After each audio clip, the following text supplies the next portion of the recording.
여러분 안녕하십니까? 라디오 오늘 강재입니다. 얼마 전 한 소셜미디어에 이런 글이 올라왔습니다.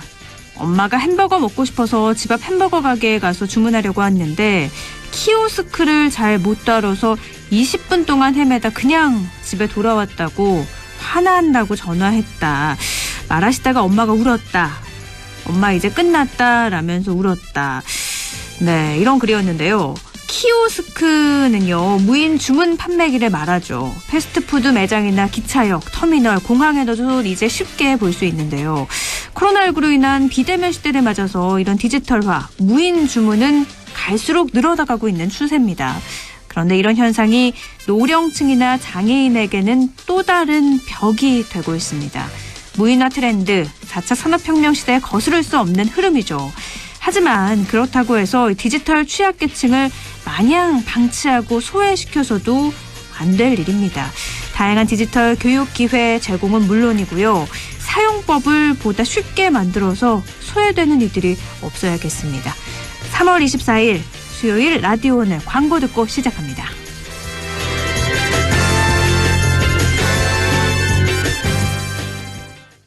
비즈니스 신세계로 가는 길 알려줘. 구리도시공사가 민관합동사업으로 선보이는 지식산업센터 휴벨라인으로 안내합니다. 경춘선 별내역 8호선 연장과 GTX B노선 추진해 트리플 역세권 전층 층고 6m라며. 자, 성공 향해 출발. 시공 신세계건설 문의 1544-6008. 무공해 고원에서 자란 프리미엄 돼지고기. 고고고 고원돈 고기는 고원돈 육즙 가득 고원돈 암돼지 맛있다.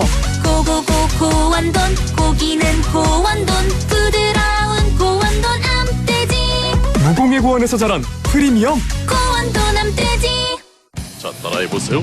이카운트 ERP 4만원 회계관리, 이카운트 ERP 4만원 재고관리, 이카운트 ERP 4만원 생산관리. 사업 성공 함께해요. 이카운트 ERP의 모든 기능을 월 4만원에 드립니다. 이카운트 가입비 부가세 별도.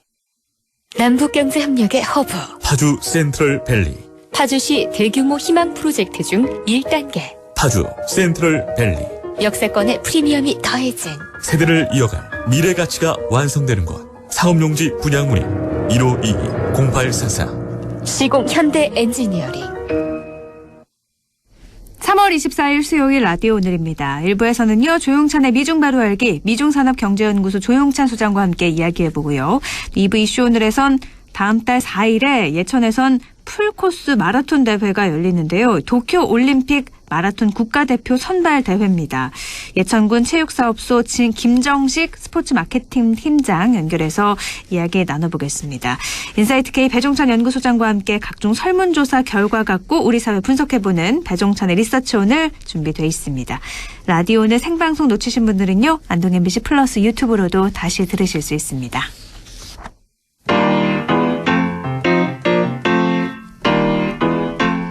조용찬의 미중 바로 알기. 미국과 중국의 대립이 격화되는 와중에 양국이 지난주 고위급 협의를 열었습니다. 하지만 공동 발표문조차 내지 못한 채 회담을 마쳤는데요. 향후 미중 관계 전망해보고요. 중국 증시 상황 또 경제 관련 용어도 알아보도록 하겠습니다. 미중산업경제연구소 조용찬 소장입니다. 소장님 안녕하세요. 예, 안녕하십니까. 네, 첫 회담부터 거센 공격을 주고받았는데 국제외교에서의 초청 국가가 손님에 대한 외교 프로토콜, 그러니까 규칙과 약속을 철저하게 지키는 게 일반적인데 이번 미중 고위급 회담에선 격앙된 양국 관계 때문인지 이 프로토콜이 지켜지지 않은 것 같아요. 네, 그렇습니다. 중국은 바이든 새 행정부와 첫 회담을 갖기 위해서 그동안에 동분서주 해왔는데요. 이때 마침 미국이 2+2 회담을 하기 위해서 우리나라를 방문하자 베이징에 와서 고위급 회담을 하자고 미국에 제의했다고 합니다. 네. 중국 속담에는 지렁이도 자기 집 앞마당에서는 뱀도 이긴다는 말이 있는데요. 미국을 베이징에 초청해 놓고 공세를 펼치면은 트럼프 때부터 수세에 몰렸던 양국 관계를 역전시킬 수 있다고 벼르고 왔기 때문에 그렇습니다. 근데 미국 입장에서는 중국이 솔직하고 건설적인 외교적 결과를 얻기 위해서 고위급 회담을 제의한 것이 아니라는 것을 알고 있기 때문에 네. 기선 제압을 할 것이라는 것을 이미 간파하고 있었는데요. 이 때문에 미국은 시간이 없으니 정회담을 원하면은 귀국길에 잠시 들리는 알래스카로 중국이 오라고 역제의했고 네. 중국이 이를 수락하면서 회담이 성사가 됐는데요. 네네. 시진핑 입장에서는 고위급 회담을 서두는 것은 아무래도 위구르 인권 문제 그리고 베이징 동계올림픽 보이콧 운동을 사전 차단해야 될 필요성이 있어졌고요. 또 반도체 수출 규제 해제뿐만 아니라 대만에 대한 미국제 무기 판매를 막겠다는 의도가 있었던 것으로 보여집니다. 네네. 그러니까 알래스카에서 열린 것도 다 이런 어떻게 보면 쟁쟁한 눈치 싸움도 있었고 기싸움이 있어서 알래스카에서 열렸던 거잖아요. 근데 협상에서 우위를 점하려는 이번에 하나의 전략이었던 것도 같은데 미중 외교수장이 보도진 앞에서 서로 격렬하게 충돌하는 모습을 이례적으로 이렇게 보였어요. 네, 호텔에 초대해놓고 미국이 식사 대접도 하지 않았는데요. 또 기다리게 하면서 늦게 회담장에 들어간 브링컨 국무장관 같은 네네. 경우에는 양저수 외교 국장한테 식사는 했느냐면서 말을 꺼냈는데요. 네. 양재 측은 즉시 즉석라면을 먹었다면서 미국의 외교적 결례를 꼬집기도 했습니다. 그만큼 감정이 상했다는 이야기고요. 네네. 이 때문에 회담 모두 발언서부터 가시돋친 설전을 주고받았는데요.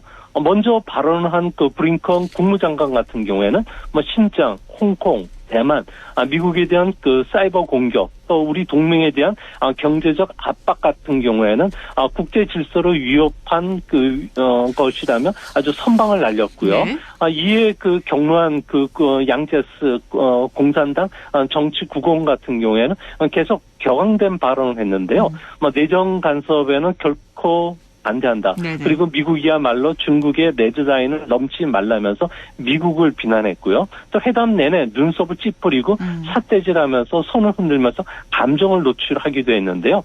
이 때문에 언론이 보는 앞에서 2분씩 4명이 총 8분간 발언할 예정이었던 모두 발언이 서로 추가 발언까지 이어가면서 총 발언 시간만 1시간 넘게 걸렸다고 합니다. 또 중국은 미국 인권 문제나 이렇게 좀 아픈 부분을 건드리기도 했었죠. 네, 그렇습니다. 아무래도 흑인들 문제라든지 그리고 미국의 인권 문제를 계속 건드리는 네네. 그런 전략을 썼는데요. 아무래도 국제 협상에서는 첫 단추를 잘못 깨면은 초조해져서 협상 내내 상대편에 끌려다닐 수밖에 없는 그런 네네. 모습이기 때문에 그렇습니다. 국제 협상에 취약한 중국 입장에서는 자주 기선 제압용으로 이런 모두 발언에 아주 강공을 날리기도 하는데요. 아무래도 주도권을 잡기 위한 건데 미국은 이를 잘 알고 있었고 오히려 중국의 감정을 자극을 시켰던 것으로 보여지는데요. 이 때문에 아무래도 시진핑 입장에서는 이런 강공 무드로 가는 게 아무래도 내부에 자신이 중국의 주권이라든지 안전보장, 발전을 위해서 얼마만큼 노력하는지를 보여주기 위한 이런 홍보성 행동이 아니었나 이렇게 보여집니다. 단순히 홍보성 발언이다. 그런데 제가 궁금한 건 이렇게 식사 제공도 하지 않았던 거잖아요. 이거는 너무한 게 아닌가 싶기도 한데요. 미국 측에서. 네, 아무래도 외교 결례를 범했던 것은 아무래도 중국 입장에서는 가장 아킬레스 건이죠. 인권 문제까지 꺼내면서 네네. 중국을 공격을 하면 중국 같은 경우에는 제대로 된 반격을 할 수가 없게 만드는 거였고요. 네네. 또 미국 입장에서는 아무래도 이렇게 중국을 끌고 가는 게 다음번 회의에서도 자신이 먼저 선방을 날릴 수 있고 회담을 끌어갈 수가 있기 때문에 아무래도 이런 전략을 쓰지 않았나 이렇게 보여집니다. 이번 회담에서 두 나라의 열띤 회담도 그렇지만 스타가 한 명 탄생을 했어요. 모두 발언에서 통상적으로 준비한 원고를 읽는데 이번에는 원고도 보지 않고 이렇게 감정 섞인 말을 주고받았는데 이 여성 통역사가 가운데서 역할을 좀 잘한 것 같아요.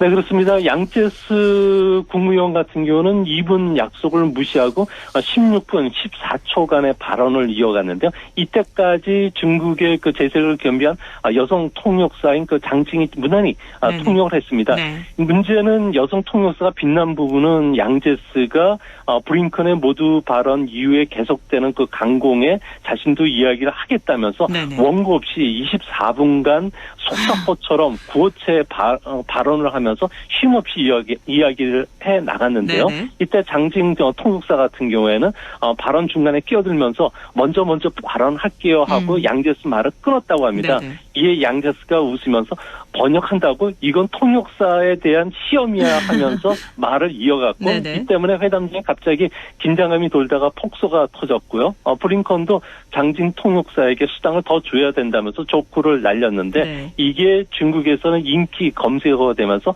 3억 2천만 회 이상 조회가 됐다고 합니다. 그러니까 좀 어떻게 보면 살벌한 분위기가 한결 부드러워지는 계기가 됐던 것도 같은데 그래서 중국에서 가장 아름다운 통역사다라는 말부터 중국 배우를 닮았다는 평도 이어지고 있더라고요. 그런데 거센 충돌로 시작된 미중 고위급 회담에서 보듯이 앞으로 양국 4년간 이 타협보단 갈등만 커지는 건 아닌지 싶은데 어떻게 보세요? 네, 위구르 문제, 홍콩, 티베트, 대만 문제와 관련해서 서로 입장차만 확인을 했던 이런 회담이었는데요. 아무래도 중국 쪽에서는 미국이 레드라인을 넘었다고 지금 보고 있고 네네. 또한 중국이 이런 강경 자세를 앞으로 7월 1일 공산당 창당 100주년뿐만 아니라 내년 가을 5년에 한 번씩 들어오는 공산당 대회까지는 아무래도 중국이 권력 투쟁의 계절에 들어갔기 때문에 네. 미국에 양보할 수는 없을 것으로 보여집니다. 이 때문에 미국 입장에서는 이번 고위급 회담을 통해서 중국이 아킬레스건이 인권 문제라는 것을 확실히 알게 됐고요. 네네. 이 때문에 앞으로 중국사회가 중국에 대해서 반대할 수밖에 없는 인권 문제를 계속 꺼내들 것으로 보여지기 때문에 앞으로 미국은 중국을 계속 코너에 모으는 이런 압박 전술을 쓰지 않을까 보여집니다. 이번 회담으로 그럼 중국은 미국의 아킬레스건을 알게 돼서 앞으로의 전략을 좀 잘 짤 수 있는 계기가 되기도 했겠네요. 네, 그만큼 중국 입장에서는 감정이 상했기 때문에 앞으로 미중 간의 그 관계는 좀 타협보다는 7개 전선으로 미중 간의 패권 전쟁의 전선이 크게 확대될 가능성이 있다는 점은 국제사회로 볼 때는 상당히 좀 심각하게 받아들여야 되지 않나 이렇게 보여집니다. 그렇군요. 또 이 중국 정부가 군인, 공무원, 핵심 국영기업 직원들의 테슬라 사용을 규제하고 있죠. 네, 아무래도 고위급 회담을 앞두고서 미국 같은 경우에는 홍콩 자치를 침해한 중국 그리고 홍콩 당국자 24명에 대해서 추가 제재를 했는데요. 이에 맞대응하지 않으면은 시진핑 입장에서는 미국의 양보나 굴욕했다는 비판을 듣기 때문에 대미 제재 카드로 테슬라 전기 자동차와 관련해서는 군인이라든지 국유기업 직원들 같은 경우에는 사용을 금지시키라는 명령이 떨어졌는데요. 네네. 이유는 테슬라의 카메라 자동차 영상이 군 관련 시설을 녹화할 수도 있고요. 또 기밀을 취급하는 국유기업 직원들의 자동차 사용 시간이라든지 사용과 관련된 정보 데이터, 또 스마트폰의 위치 정보들이 모두 미국에 유출될 수 있기 때문에 그런데요. 네네. 앞으로 미중 간의 본격적인 이런 제재는 앞으로 이제 강도가 조금씩 더 높아지지 않을까 보여집니다. 그런데 이렇게 테슬라의 차량에 달려있는 카메라가 이런 녹화되고 정보가 미국으로 유출돼 이게 가능성이 있는 얘기인가요? 네, 충분히 가능성이 있는 내용인데요. 아무래도 테슬라 같은 경우에는 카메라가 최소 12개 이상 지금 달려있기 때문에 네네. 거기에서 촬영된 카메라가 백데이터를 통해서 계속 미국으로 전송이 될 수가 있고요. 또 핸드폰과 관련된 자동차의 자동으로 전화를 걸어주는 네네. 이런 기능도 있기 때문에 아무래도 스마트폰의 위치 정보가 그대로 노출될 위험은 있지 않나 보여집니다. 그렇군요. 그래서 이 테슬라 최고 경영자인 일론 머스크가 중국은 위대하다 이렇게 하면서 중국 정부를 높이 칭송하기도 했는데 이건 좀 어떻게 효과가 있을까요? 아무래도 중국 정부 입장에서는 핵심적 이익과 관련된 부분에서는 양보를 하지를 않기 때문에 네네. 앞으로 화웨이와 관련된 제재가 해제되지 않는 한 테슬라와 관련된 이런 규제도 해제되지는 않을 것으로 보여집니다. 알겠습니다. 이제 주식시장 이야기도 좀 해보죠. 중국 증시가 연일 하락하면서 연초 주가 지수마저 붕괴가 됐습니다. 근데 지난달까지만 해도 불과 얼마 전까지만 해도 중국 증시는 장밋빛 전망이 많았는데 왜 이렇게 폭락한 거죠? 네, 가장 중요한 이유 중에 하나가 최근 들어와서 시코노믹스, 시진핑의 경제학에 대한 두려움이 요즘 커지고 있다고 합니다. 네네. 개혁 개방 이후에 중국이 G2로 불상할 수 있었던 것은 덩샤오핑식의 사회주의 시장 경제를 육성했기 때문에 그런데요. 네. 이런 거대 기업들이 이제 탄생하면서 중국 경제 또 주시장을 뒷받침하는 역할을 했습니다. 하지만 작년부터 시 주석의 시코노믹스 같은 경우에는 시장 경제를 크게 후퇴시키고 사회주의만 강조하는 이런 경제 시스템을 도입하게 됐는데요. 네. 이 때문에 모든 기업은 시진핑의 의지에 따라 움직이고 당에 충성하는 기업으로 바꾸라고 지시를 받고 있습니다. 네네. 소위 말해서 얼룩말 기업이 되라는 이야기인데요. 얼룩말이라는 것은 대장이 인도하는 대로 따라가는 습성을 갖고 있다고 합니다. 네네. 이 때문에 마인을 시범 케이스로 삼아서 알리바바에 대한 그 압박을 하고 이는 또 IT 기업들이 자신의 의도대로 따라오라고 하는 그 지시였기 때문에 앞으로 많은 기업들이 아무래도 그 이익이 좀 줄어들고 당에 충성하는 기업이 되다 보니까 주시장에서는 이를 좀 민감하게 받아들인 것은 아닌가 보여집니다. 이렇게 주식도 폭락했고요. 또 중국 시장이 개혁 개방 이후에 40년 넘게 유지해왔던 덩샤오핑식 사회주의 시장 경제 시스템을 이렇게 한순간 바꾸면 저항하는 기업들도 나오지 않을까 싶은데요. 네, 이제 대표적으로 반기를 들었던 CEO가 알리바바의 마인인데요. 네. 시대의 착오적인 규칙이 중국의 기술 혁신을 질식에 몰아넣고 있다고 아주 착진 발언을 했는데요. 이는 시진핑의 그 정책에 대해서 노라고 의사 표현을 했던 만큼 2020년 10월 24일 이후부터는 외부에 딱 한 번만 모습이 공개되고 지금까지 연금이 되어 있는 상태입니다. 네. 이 때문에 알리바바의 자회사인 핀테크 기업인 엔트그룹 같은 경우에는 기업 상장이 중단이 됐고요. 독점 금지법 위반 혐의를 들어서 엘트그룹의 그 경영진이 교체됐을 뿐만 아니라 거액의 벌금을 부과받으면서 기업이 공중 분해되는 그런 모습을 보여주고 있는데요. 이 때문에 많은 민영 기업들이 지금은 숨을 죽이면서 있다고 합니다. 그러니까 중국 정부가 마윈 지우기를 넘어서 이제 해체 작업에 들어간 거잖아요. 그럼 중국 기업들도 마윈을 이렇게 한다고 하면서 적지 않게 좀 놀랐을 것도 같아요. 네, 그렇습니다. 마인의 그 실종 사건 이후에 중국을 대표하는 그 신흥 기업인들 같은 경우는 큰 충격을 받았다고 하는데요.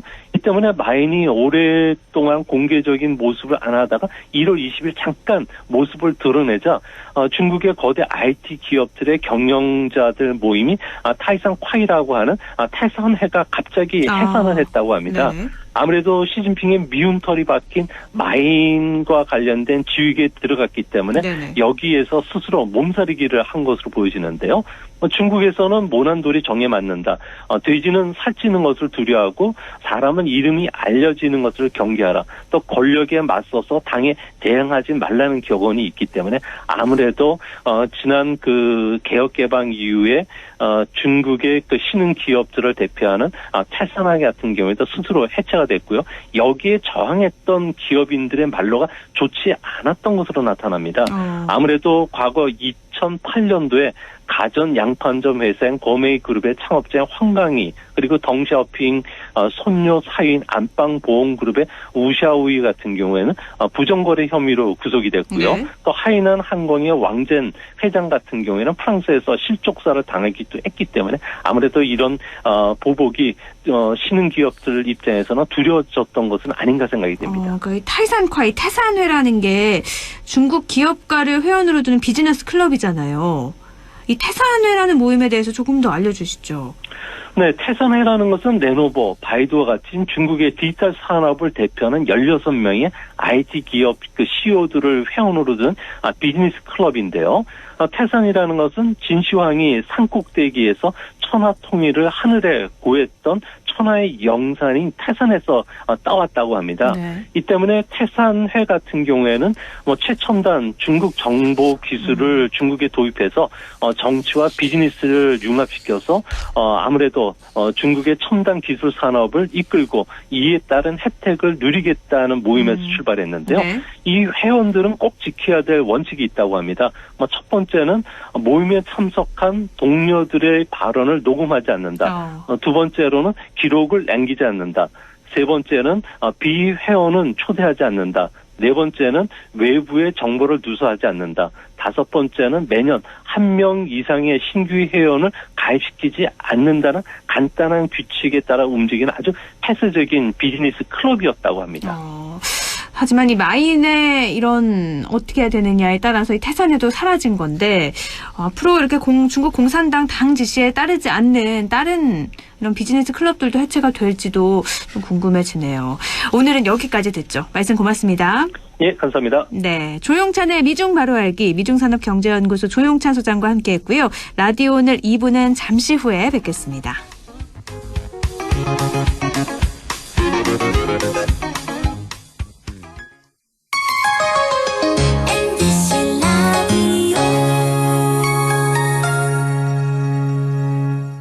할인점보다 더 실속 있고 편의점보다 더 편리하게 살 수 있는 곳, 시장보다 더 정이 넘치고 백화점보다 더 품격 있는 곳, 이런 곳이 없을까요? 네, 우리 동네 우리 할인점 홈마트가 있습니다.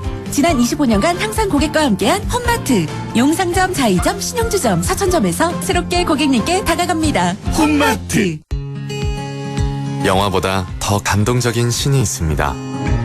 코로나 최전선, 의료진의 영웅신. 발코니로 떠나는 우리 가족, 여행신. 선생님은 못 만나도 집에서 열심인 열공신. 국민 여러분께서 만들어낸 감동적인 신들입니다. 그리고 이제 모두가 기다려온 백신으로 해피엔딩 신을 보여줄 차례.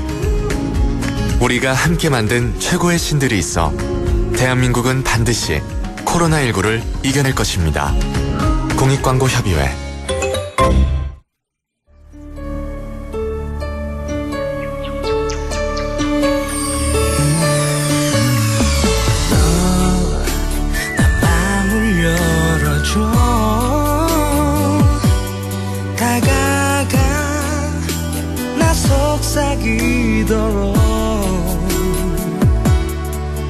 언제나 내 생각으로 행복해야 해요.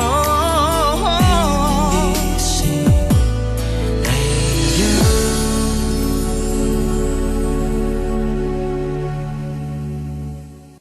100.1 MBC 라디오.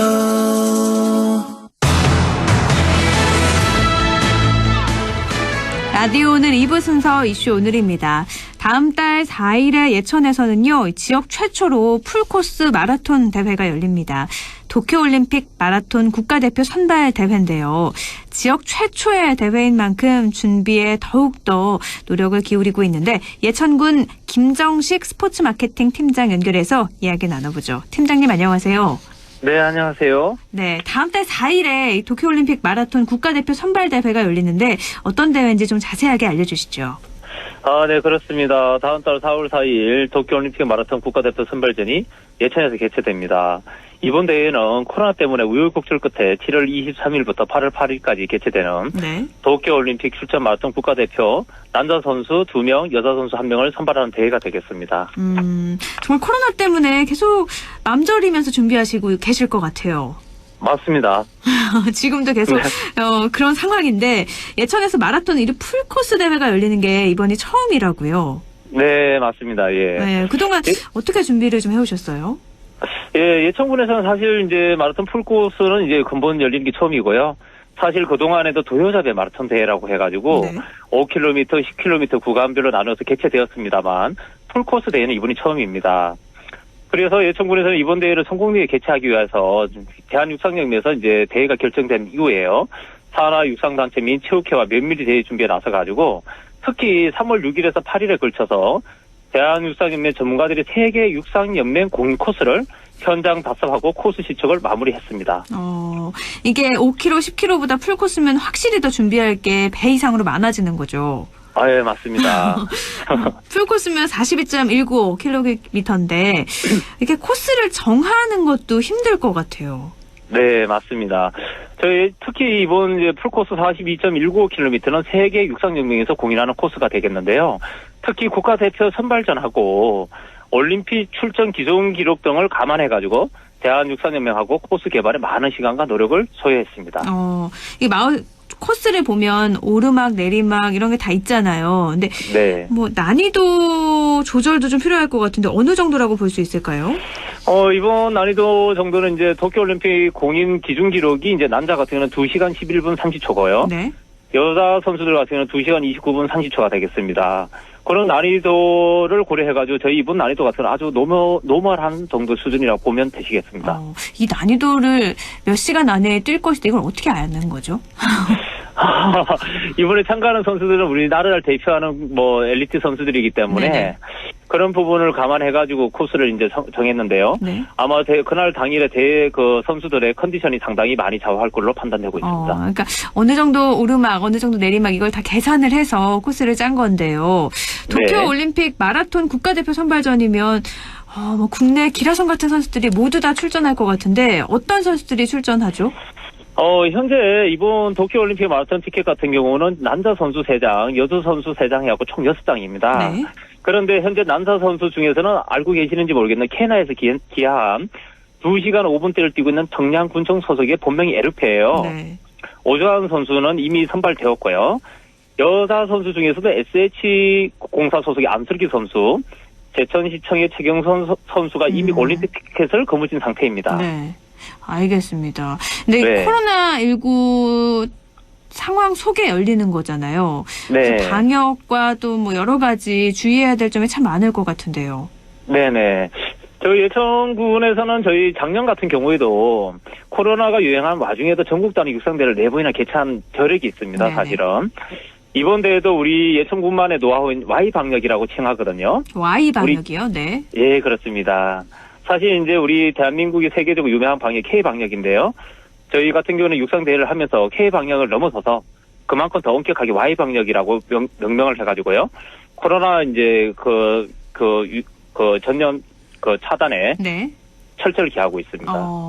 근데 뭐 마라톤 뛸 때 마스크를 착용하고 그러는 건 아닐까요? 그러지는 않고요. 네. 대회 현장에서 이제 몸풀기 전까지는 마스크 쓰기하고 이제 선수들 간의 거리 두기를 유지하고 있고요. 네. 특히 이번 참가하는 선수하고 지도자 같은 경우는 대회 개최 3일 전까지 코로나 음성 확인서를 받은 선수에 한해서 대회 참가가 자격이 주어집니다. 알겠습니다. 마라톤 할 때 마스크를 쓰면 당연히 어떻게 뛸까 싶었는데 뛸 때는 마스크를 쓰지 않는군요. 당연하죠. 알겠습니다. 네. 예천은 육상 대회도 많이 유치하고 또 치러내면서 육상의 메카라는 별명도 얻고 있잖아요. 네. 그동안의 성과 또 앞으로의 대회 유치 계획 어떻게 되는지도 알려주십시오. 저희 예천함이 이미 익히 알고 있듯이 양궁이 메카라고 알고 있어요. 사실은 양궁만큼이나 육상이 전국적으로 아주 유명합니다. 네. 특히 작년 같은 경우는 우리 예천군에 대단한 육상에 많은 일이 일어졌거든요. 특히 작년 6월에 2022 예천 아시아 준위 육상대를 유치했고요. 네. 그리고 대한민국 육상교육의 총봉산이라 할 수 있는 대한육상연맹 육상교육센터를 작년 12월에 또 유치해가지고 건년 3월부터 본격적인 개소식에 들어갔습니다. 네. 이게 육상 대회를 많이 유치하면서 육상의 메카라는 별명을 얻게 된 이유는 뭐라고 보세요? 아무래도 저희 예천군에서는 이제 작년 같은 경우에도요, 전국 단위 육상대를 4개씩이나 개최했고요. 네. 그리고 우리 예천군만의 이제 전국에서 차별화된 풍부한 인프라를 갖추고 있습니다. 풍부한 인프라 말씀을 하셔서 여쭤볼게요. 네. 각종 대회 유치하는데 이런 인프라는 또 굉장히 중요한 거잖아요. 인프라 네네, 구축을 위한 다른 계획도 있다면 어떤 게 있을까요? 예, 저희 예천군 같은 경우는 지금 경사로 훈련장, 모래사장 훈련장, 그다음에 전천후 실내 육상 도움 훈련장을 구비하고 있거든요. 네네.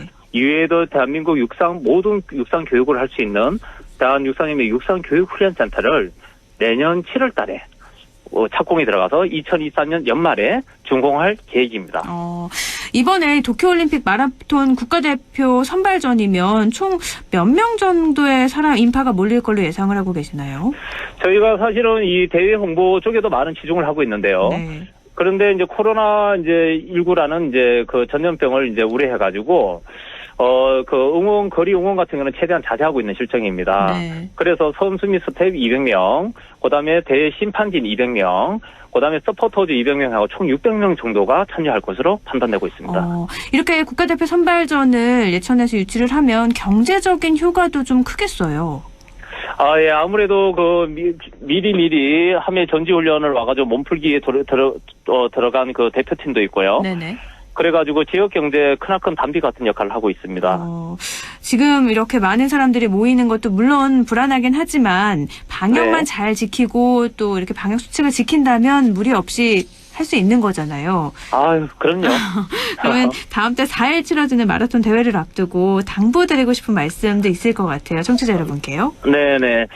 저희 이번에 근본 4월 4일 일요일 예천군이 처음으로 이제 풀코스 도쿄올림픽 마라톤 국가대표 선발전이 개최되거든요. 우리 특히 예천 국민 여러분 열심히 응원해 주시고 다소 대회 당일 교통 통제도 불편이 좀 우려되는 현실입니다. 사실은. 네. 우리 예천군에서는 앞으로 이번 대회를 성공리에 개최해가지고 대한민국 육상 발전을 위해서 최선을 다할 것입니다. 네, 이번에 육상대회 성공적으로 치러지고요. 또 앞으로 마라톤이 열리는 예천도 기대해 보겠습니다. 오늘 말씀 고맙습니다. 예, 감사합니다. 네, 예천군 김정식 스포츠 마케팅 팀장이었습니다.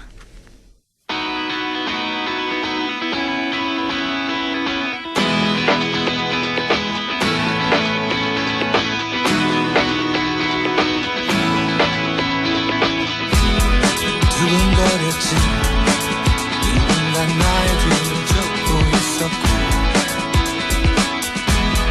검은 절벽 끝에 더 이상 발디딜 곳 하나 없었지 자꾸 목이 메여 간절히 내 이름을 되뇌었을 때 귓가에 울리는 그대의 뜨거운 목소리 그게 나의 구원이었어 마른 하늘을 달려 나 그대에게 안길 수만 있으면 내 몸 부서질 때도 좋아 서로 너무 태양 가까이 날아 두 다리 모두 녹아내린다고 해도 내 맘 그대 마음속으로 영원토록 달려갈 거야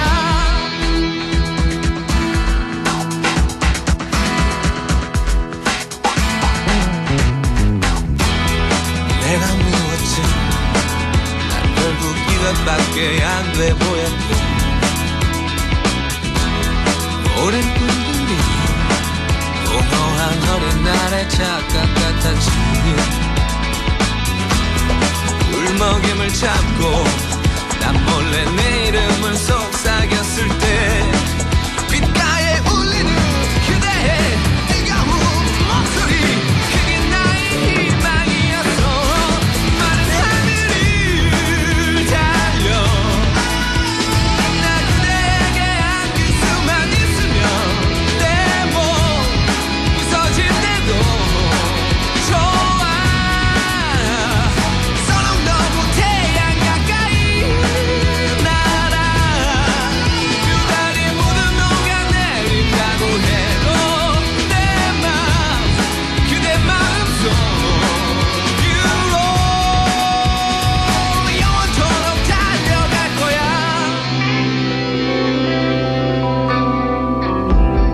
허약한 내 영혼의 힘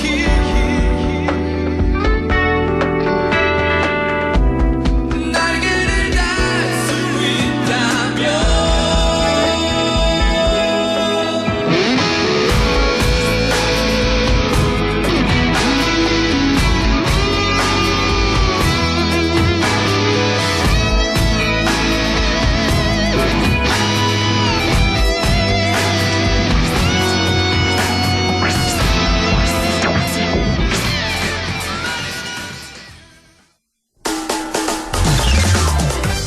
라디오 오늘에서는 청취자 여러분의 참여를 기다리고 있습니다. 우리 지역에서 발생한 사건 사고 소식이나 함께 토론하고 싶은 내용을 안동 MBC 홈페이지 라디오 오늘 게시판에 올려주시기 바랍니다. 전화와 문자 참여도 하실 수 있습니다. 전화는 851국에 7191번, 문자는 샵 0913번으로 보내주시면 됩니다. 문자는 단문 50원, 장문 100원의 정보 이용료가 있습니다. 여러분의 많은 참여 바랍니다.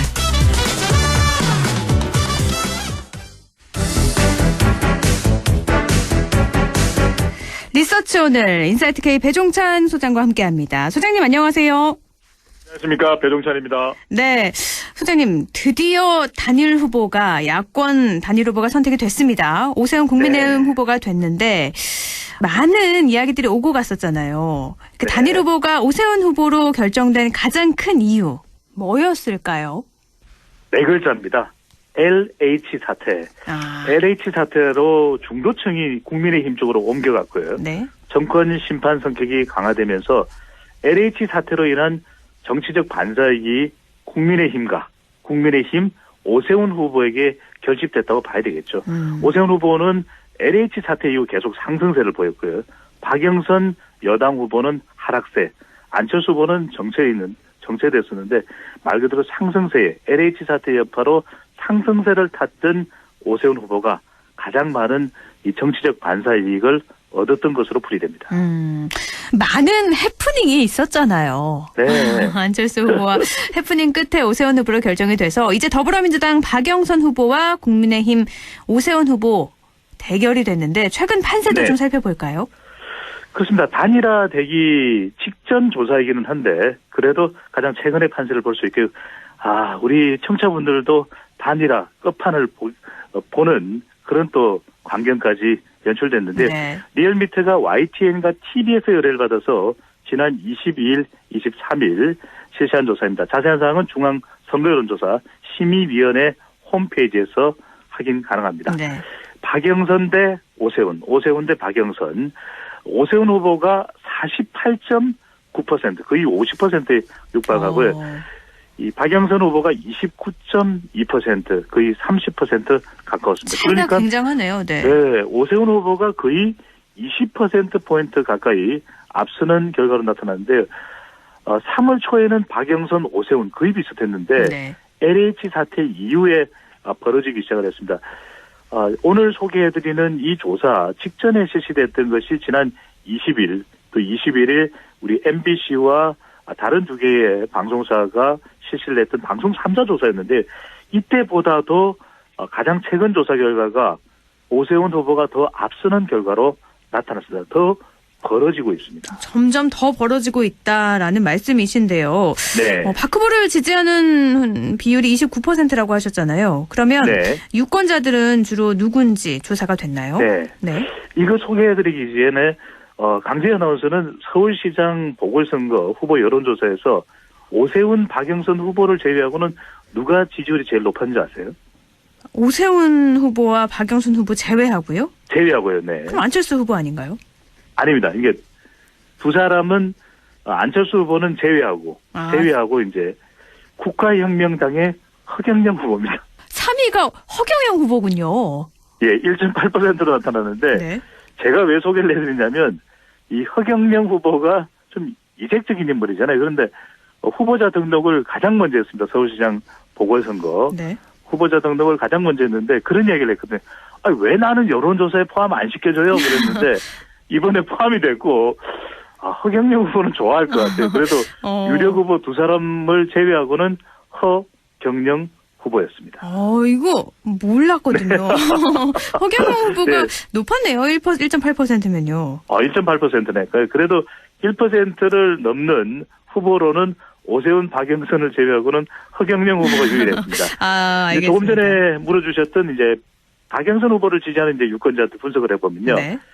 진보층, 더불어민주당 지지층, 화이트 칼라층으로 나타나는데 전통적인 지지층에 그친다는 겁니다. 이게 이제 LH 사태 여파로 더 외연을 확장하지 못한 이유로 있을 텐데 중도층이나 이제 무당층 쪽으로 외연이 확대되지 않고 있거든요. 그러니까 여성표도 최근에 또 여성 3인방, 캠프에 있었던 여성 3인방이 또 피해 호소인 발언 때문에 사퇴하는 파장도 있었고 여성표도 보름 전과 비교하면 지속적으로 이탈하는 상태로 나타나고 있습니다. 그렇다면 각 후보별로 보죠. 오세훈 후보를 지지하는 유권자들은 또 어떤 분들이죠? 네, 오세훈 후보는 반사 이익을 얻고 있죠. 보수층, 중도층, 국민의힘 지지층에다가 강남 지역에다가 대부분의 지역까지 다 우세한 결과로 나타나고요. 자영업층과 가정주부층에서도 오세훈 후보, 심지어는 학생층에서도 오 후보의 지지가 더 높았습니다. LH 사태 여파로 대통령의 부정평가층, 이른바 반문 세력이라고 할 수 있는데 이들 상당수가 야당 후보인 오세훈 후보를 지지하는 상태로 나타나고 있습니다. 지난주에도 말씀하셨다시피 이번 재보선 선거에서는 오서방이 중요하다 하셨잖아요. 네. 50대와 네, 서남권. 안동에서까지 유행이 되고 있네요. 유행이 되는지 사실 모르겠습니다. 네. 50대와 서울 서남권 표심은 그럼 어떻게 지금 갈리고 있죠?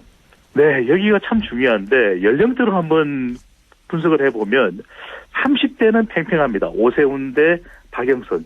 40대는 박영선 후보가 절반 이상 지지를 받는 결과가 나타났는데 60대 이상은 또 무려 70.2%가 오세훈 후보의 지지입니다. 그러니까 40대는 박영선, 60대 이상은 오세훈. 그러니까 4박 6오 이렇게 4박 6오 이렇게 이제 4박 6오요. 네. 네네. 오서방 그랬으니까 50대가 중요한데 네. 이 50대 표심이 여론조사 결과에 결정적이었습니다. 무려 절반이 넘는 54.9%가 오세훈 후보를 지지하는 결과가 나타났고요. 또 강남 3구가 포함되어 있는 강남 동부 쪽 이쪽에서도 오세훈 후보가 50% 이상 지지인데 서남권이 중요하다는 말씀을 드렸잖아요. 서쪽. 네. 오서방이니까. 네. 그런데 이 서쪽이 강서, 또 양천, 구로, 금천, 영등포, 관악구, 동작구인데 여기서 46.5%로 오세훈 후보가 거의 50% 가까운 지지를 얻으면서 이 박영선 후보에 상당히 앞서가는 결과로 나타났습니다. 역시 이번 선거에 중요한 이 50대 서울 서남권 표심은 오세훈 후보 쪽으로 기울어져 있군요. 네, 빅데이터 내용도 조금 더 소개를 해드리겠습니다. 네. 우리 청취자분들께서도 빅데이터는 과연 어떻게 볼까 궁금하실 텐데 박영선, 오세훈을 빅데이터에 입력을 해봤더니 이게 흥미롭습니다. 두 후보가 아주 팽팽하잖아요. 네. 그런데 단일화 이전부터 오세훈, 박영선, 오세훈이 거의 빅데이터에서 언급량이 비슷해요. 그러다 보니까 이 두 사람의 대결 구도로 갈 가능성이 높았구나 이렇게 또 볼 수가 네. 있겠고 연관어를 봤더니 상당히 또 흥미롭습니다. 박영선 후보의 연관도가 가장 높은 용어들을 봤더니 뭐 서울 보궐선거니까 서울 선거 이렇게 나타난 거는 이제 민주당 관련성이 높으니까 근데 8번째로 도쿄가 나타났습니다. 도쿄요? 그건 왜 그런 거죠? 도쿄 땅 문제거든요. 그래서 도쿄? 네, 그러니까 이게 빅데이터가 참, 이게 바닥 민심이 깔려있는 정서들을 읽어내는 거라 이렇게 생각하시는데, 오세훈 후보의 경우에도 뭐, 시장, 서울, 또 안철수, 이런 것들은 또 최근에 많이 같이 동반됐기 때문에 연관도가 높을 수밖에 없는데, 4번째로 올라간 연관어가 내곡동입니다. 내곡동 역시나. 예, 5번째가 땅. 네. 그래서 이 빅데이터 내용을 보더라도 이번 서울시장 보궐선거는 땅 선거 아니냐. 이런 또 분석이 나오고 있습니다. 유행어를 많이 미시는 것 같아요. 알겠습니다. 네, 밀어주십시오. 네. 라디오 오늘에서 함께 밀어보도록 하겠습니다. 땅땅 선거요. 네. 이 서울 지역 대통령과 또 정당 지지율도 선거에 굉장한 영향을 미칠 텐데 이 여론조사도 그렇죠. 한번 분석을 해볼까요?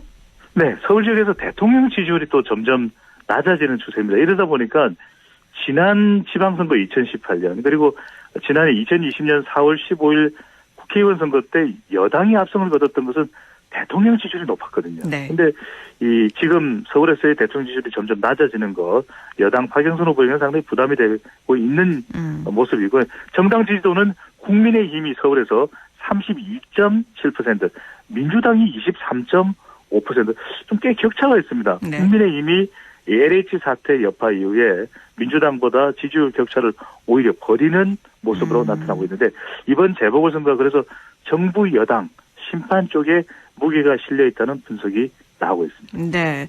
네, 이번에는 부산으로 좀 가보죠. 최근 네. 부산시장 선거 판세부터 좀 살펴주시죠.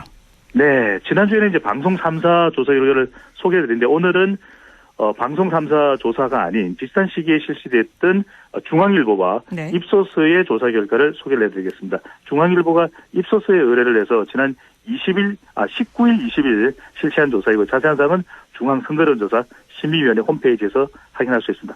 자, 박형준 후보와 또 김영춘 후보의 대결인데요. 국민의힘 박형준 후보 51.2%, 50%를 넘었습니다. 네. 김영춘 후보는 28.6% 나타나서 두 후보 간에도 부산 선거도 상당한 격차가 나타났는데 지난 3월 6일, 7일 같은 조사기관과 의뢰기관이 조사를 했을 때보다도 격차가 더 벌어졌습니다. 그러면 박형준 후보와 김영춘 후보의 지지층은 또 어떻게 다른지도 나타났죠. 네. 부산도 50대가 중요하다는 말씀을 드린 바가 있었거든요. 말 그대로 부산도 오서방이다라는 네. 이번 선거의 특징이 참 공교롭습니다. 이렇게 오서방이라고 하는 용어를 미는데 이게 또 들어맞으니까요. 네. 이번 조사에서도 보면은 40대는 김영춘 그리고 60대 이상은 박형준으로 나타났는데 50대에서 절반이 넘는 지지를 국민의힘 박형준 후보가 앞서가는 것이 전체 판세에 또 가장 큰 영향을 준 것으로 나타났고 또 서쪽이니까 강서 낙동권 중요하다는 말씀 드렸잖아요. 네네. 강재 아나운서도 기억하시죠? 네. 기억하고 네. 있습니다. 네. 제가 너무 강요를 하나요?